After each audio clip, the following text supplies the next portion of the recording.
Welcome back to my channel. എല്ലാവരും സുഖമായിരിക്കുന്നു. അപ്പോൾ ഇന്ന് ഞാനൊരു പെട്ടെന്ന് ഒരു വെജ് പുലാവ് ഉണ്ടാക്കാമെന്ന് വിചാരിച്ചു. അതൊന്നുമല്ല, നമ്മുടെ ഒരു കർണാടക സ്റ്റൈലാണ് ഞാൻ ഉണ്ടാക്കുന്നത്. അപ്പോൾ ഞാനതിന് നീളത്തിൽ ഉള്ളിയൊക്കെ അരിഞ്ഞിട്ടുണ്ട്. ഇതിലേക്ക് ഞാൻ പട്ട, ഗ്രാമ്പൂ, ആ ഒരു മസാലക്കൂട്ടില്ലേ, ബേ ലീഫ്, സോ അതൊക്കെ ഞാൻ ഇതിൽ ആഡ് ചെയ്തിട്ടൊന്ന് വഴറ്റുകയാണ്. നമുക്കിഷ്ടമുള്ള പച്ചക്കറികളൊക്കെ അരിഞ്ഞെടുക്കാം. ഞാനിവിടെ ഇപ്പോൾ എടുത്തിരിക്കുന്നത് ക്യാരറ്റ്, പൊട്ടാറ്റോ, ബീൻസ്, പിന്നെ ഉള്ളി, തക്കാളി, ഗ്രീൻ പീസ്, ഇതൊക്കെയാണ് ഞാൻ എടുത്തിരിക്കുന്നത്. ഉള്ളി ഒന്ന് വഴണ്ട് വരുമ്പോൾ നമുക്കിതിലേക്ക് തക്കാളി ആഡ് ചെയ്ത് കൊടുക്കാവുന്നതാണ്. തക്കാളി നന്നായിട്ട് ഒന്ന് വഴറ്റണം.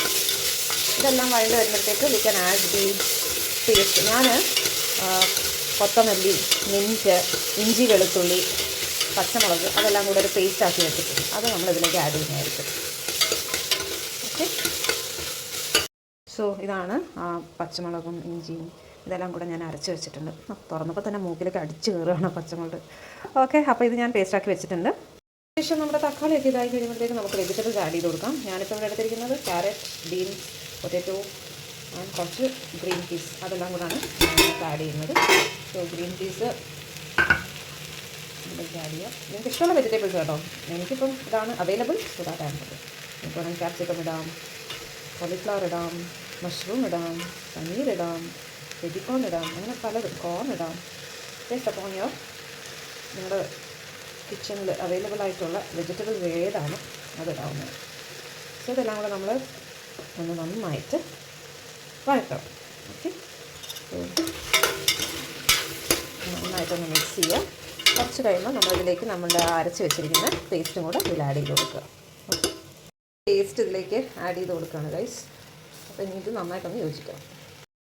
അപ്പോൾ ഞാൻ ഇനി അരച്ചതെല്ലാം ചേർത്ത് നന്നായിട്ട് മിക്സ് ചെയ്യാണ്. ഇനി ഇതിലേക്ക് നമ്മൾ കുതിർത്ത് വാർത്ത് വെച്ചിരിക്കുന്ന അരി ഇതിലേക്ക് ഇട്ട് കൊടുക്കുക. എന്നിട്ട് നമ്മൾ നന്നായിട്ട് സ്റ്റർ ചെയ്യണം കേട്ടോ.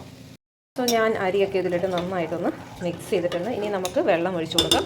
ഞാൻ 1 ഗ്ലാസ് അരി എടുത്തിരിക്കുന്നത്. സോ 1:2 റേഷ്യോ ആണ് ഞാൻ ഇടുന്നത് വെള്ളം. ഇതിലേക്ക് വെള്ളം ഒഴിക്കാം. കുറച്ച് നാരങ്ങാനീരും പിഴിഞ്ഞ് നമുക്കൊന്ന് 2 വിസിലടുപ്പിക്കാം. That's it. അപ്പോൾ ഞാൻ നാരങ്ങാനീരൊക്കെ പിഴിഞ്ഞ് ഒഴിച്ചിട്ടുണ്ട്. ഇനി ഇതിലേക്ക് നമുക്ക് ലേശം നെയ്യ് ആഡ് ചെയ്ത് കൊടുക്കാം കേട്ടോ. ഇത് മാൻഡേറ്ററി അല്ല, ലൈക്ക് ഇതൊരു നല്ലൊരു ഫ്ലേവറാണ്. സോ അതിനുവേണ്ടി ഞാൻ കുറച്ച് നെയ്യ് ആഡ് ചെയ്തിട്ടുണ്ട്. ഇനി നമുക്കത് 2 വിസിലടുപ്പിക്കാം കേട്ടോ. സോ നമ്മുടെ ഈസി കർണാടക സ്റ്റൈൽ പുലാവ് ഞാൻ ഉണ്ടാക്കാൻ പോവാണ് ഗൈസ്. കമോൺ, വേഗം നമുക്ക് നിറച്ച് വെച്ചിട്ട് വിസിലടുപ്പിക്കാം.